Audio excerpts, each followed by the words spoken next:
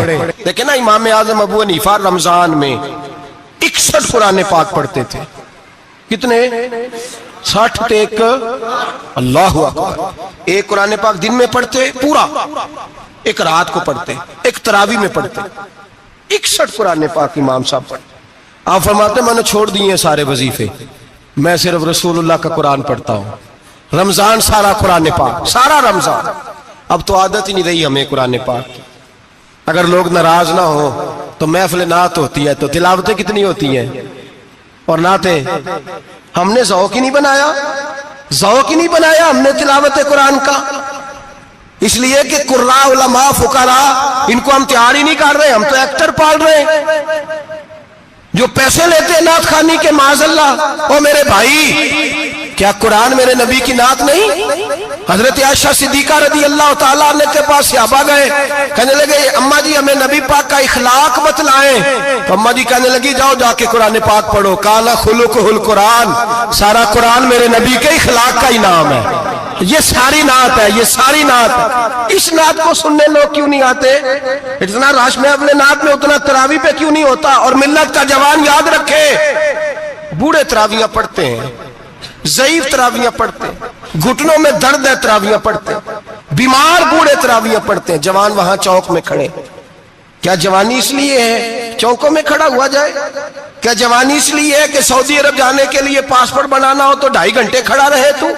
شناختی کارڈ کے دفتر تو کھڑا رہے، پروٹیکٹر کے لیے کھڑا رہے، کافروں کے سامنے کاسا لیسی کرنے کے لیے تو کھڑا رہے، تو نوکری پہ جائے تو ساری رات کھڑا رہے، اور تو قرآن کے لیے کھڑا نہیں ہوتا؟ میرے محبوب نے فرمایا من قام ایمانا واحتسابا غفر له ما تقدم من ذنبه، فرمایا جو رمضان المبارک میں اللہ کی رضا کے لیے گناہوں کی معافی کے ارادے سے قیام کرے گا، راتوں کو عبادت کرے گا، اللہ اس کے پچھلے سارے گناہ معاف فرما دے گا۔ نوجوان ارادہ کریں، پروگرام بنائیں کہ انشاءاللہ قرآن پڑھنا بھی ہے، قرآن پڑھوانا بھی ہے، سننا بھی ہے، اور انشاءاللہ بولیے سننا بھی ہے اور پڑھنا بھی ہے اور پڑھانا بھی۔ ہمت کریں، دلیری کریں، آکے کھڑے تو ہو، اللہ توفیق عطا کرے گا۔ پہلی بات یہ کہ روزہ رکھیں، دوسری بات یہ کہ قرآن پاک کی تلاوت کریں، اور روزہ رکھیں تو روزے کے سارے حسن سمیت اسے رکھیں۔ نبی پاک نے فرمایا رمضان غمخاری کا مہینہ ہے، غمخاری کریں۔ ہمارے زمانے میں 2 قسم کی تکلیفیں ہیں۔ ایک تو غریب آدمی، اس کا حال یہ ہے کہ وہ مانگتے ہی گزارا کرنا چاہتا ہے، اس نے ہاتھ یوں کر لیا ہے تو اب اس کا یوں ہونے کو تیار نہیں۔ ضرورت اگر کسی آدمی کو کسی دروازے پہ لے جاتی ہے تو برا نہیں، لیکن سوال کا اپنے اوپر دروازہ کھول لینا یہ ٹھیک نہیں۔ فاقہ کشی پیدا کریں، حوصلہ پیدا کریں، تھوڑے پہ گزارا کرنا سیکھیں۔ غریبوں کو بھی اجازت نہیں کہ وہ نکل کھڑے ہوں میدان میں مانگنے کے لیے۔ ٹولنیاں نکلتی ہیں رمضان میں، جتھے نکلتے ہیں خیرات کٹھی کرنے والے۔ بچیں، میرے نبی پاک صلی اللہ علیہ وسلم نے فرمایا جس نے بغیر ضرورت کے سوال کیا، جب قیامت کے دن آئے گا تو اس کے چہرے کے اوپر گوشت نہیں ہوگا، صرف ڈھانچہ ہی ہوگا۔ اتنی بھیانک صورت میں آئے، بغیر اشد ضرورت کے سوال نہ کر، کبھی سوال نہ کر۔ اور امیروں سے گزارش ہے کہ رمضان ہمدردی کا مہینہ ہے، ہمدردی کریں تو سامنے والے کی عزت کا بھی خیال کریں۔ یہ بات درست ہے کہ غریب سیاڑا نہیں ہوتا، اس لیے کہ جس کی جیب میں پیسے نہیں ہوتے بھائی اسے عقل بھی نہیں ہوتی، جس کے گھر کار نہیں ہوتی اسے چلانے کا طریقہ، جس کے گھر اوون نہیں ہوتا اسے چلانے کا طریقہ بھی نہیں آتا، جس کے گھر میں چیزیں ہوتی ہیں اسے چلانا بھی آ جاتا ہے، جدے گھر دانے اودے کملے بھی اس کے سیانے ہو جاتے ہیں۔ تو چودھری صاحب، سیٹھ صاحب، نواب صاحب آٹا تقسیم کرتے ہیں، کھڑے ہو کے فوٹو کھچاتے ہیں، فیس بک پہ دیتے ہیں، اور ایک آٹے کا تھیلا اور 10 اخباروں میں فوٹو۔ اللہ سے ڈریں، رمضان ہمدردی کا مہینہ، ہمدردی کا۔ غریب کو دیں تو اس کی عزت کو رسوا نہ کریں، میرے نبی پاک علیہ السلام کے صحابی حضرت عبداللہ ابن عمر رضی اللہ تعالیٰ عنہ ڈھونڈ کے لاتے تھے مسکینوں کو، ڈھونڈ کے، اور جب لاتے تھے تو اپنے دسترخوان پر بٹھا کر اپنے ساتھ افطاری کرایا کرتے تھے. اور پھر فرمایا اللہ تعالیٰ نے لن تنالوا البر حتی تنفقوا مما تحبون، اللہ کے راستے میں وہ چیز دینی ہے جو تمہیں زیادہ پیاری ہو. کون سی چیز جو تمہیں؟ میں تھوڑا سا بے باک ہوں، بعض دوستوں کے ساتھ، سب کے ساتھ نہیں. ایک دوست مدرسے میں گھی دینے آئے ایک دفعہ، تو وہ والا گھی دے گئے جو سب سے سستا تھا. تو میں نے کہا مجھے دیانتداری سے بچائے، آپ یہی کھاتے ہیں گھر میں؟ کہنے لگے نہیں. تو میں نے کہا پھر ہم نے بچے مارنے کے لیے تو نہیں نہ رکھے ہوئے، کیا وہ والا گھی اللہ کے راستے میں پیاری چیز دے رہی ہے نا. اس لیے گلے گلے نوٹ لوگ مسجد کے گلے میں ڈال جاتے ہیں، پھٹے ہوئے ڈال جاتے ہیں، کہتے ہیں جوڑ لیں گے مولوی صاحب. اور خدا کے بندے پیاری چیز دینی تھی تو نے، اور تو نے اس کا ترجمہ الٹ کر لیا ہے. سمجھ لیں رمضان المبارک میں کسی غریب کی مدد کرنی ہے تو ساتھ اس کی عزت بھی کرنی ہے. نبی پاک علیہ السلام کے دروازے پر جب یہ جملہ ایک ہے لیکن بڑا قیمتی ہے. صحابہ کہتے ہیں جب ہم دروازہ رسول پہ جاتے تھے خیرات بھی ملتی تھی اور عزت بھی ملتی تھی.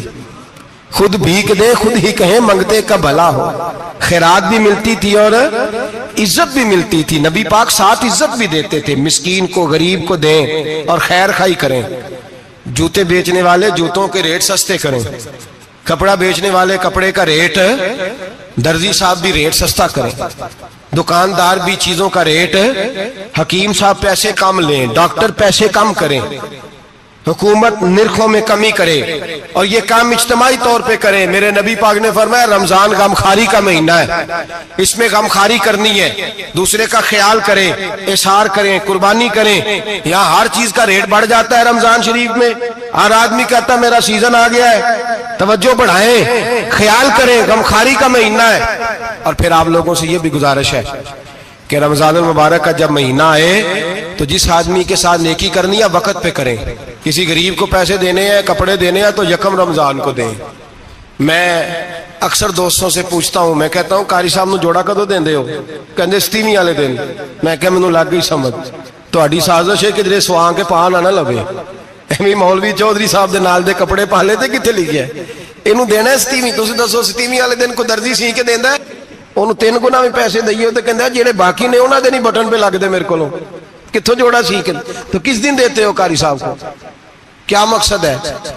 پہننے کے لیے دے رہے ہو یا اس لیے دے رہے ہو کہ نہ پہن سکے؟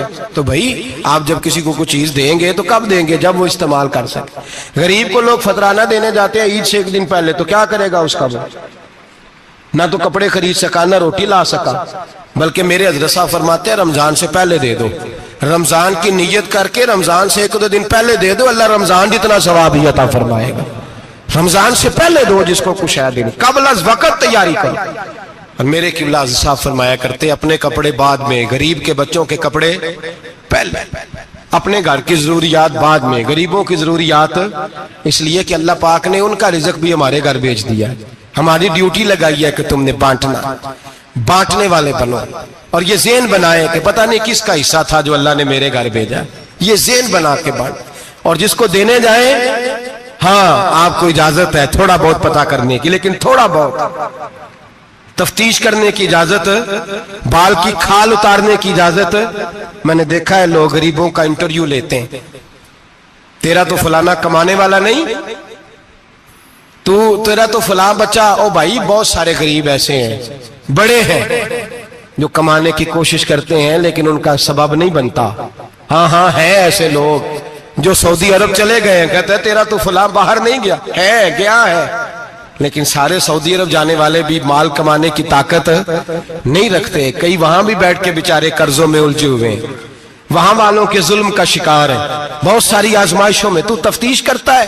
میرے امام شافعی کا ایک جملہ اگر آپ کو یاد رہ گیا تو بات بن جائے گی. امام شافعی رحمت اللہ، بلکہ حضرت غوث اعظم جیلانی کے پاس وہ بات آپ کو زیادہ فائدہ دے گی. حضرت غوث اعظم جیلانی کو ان کا ایک مرید سمجھانے لگ گیا، کہنے لگا حضرت جی آپ سب کو دیتے رہتے ہیں، ہر بندہ مستحق نہیں ہوتا، ذرا ٹٹول کے دیا کریں. تو غوث اعظم جیلانی فرمانے لگے بھائی مجھے تو لگتا ہے تو بھی ان چیزوں کا مستحق نہیں تھا جو اللہ نے تجھے عطا کر دی ہے. پہلے تو بتا تو مستحق تھا، تجھے اپنی حیثیت اوقات کا پتہ ہے جو اللہ نے تجھے دے دی ہے؟ طاقت تھی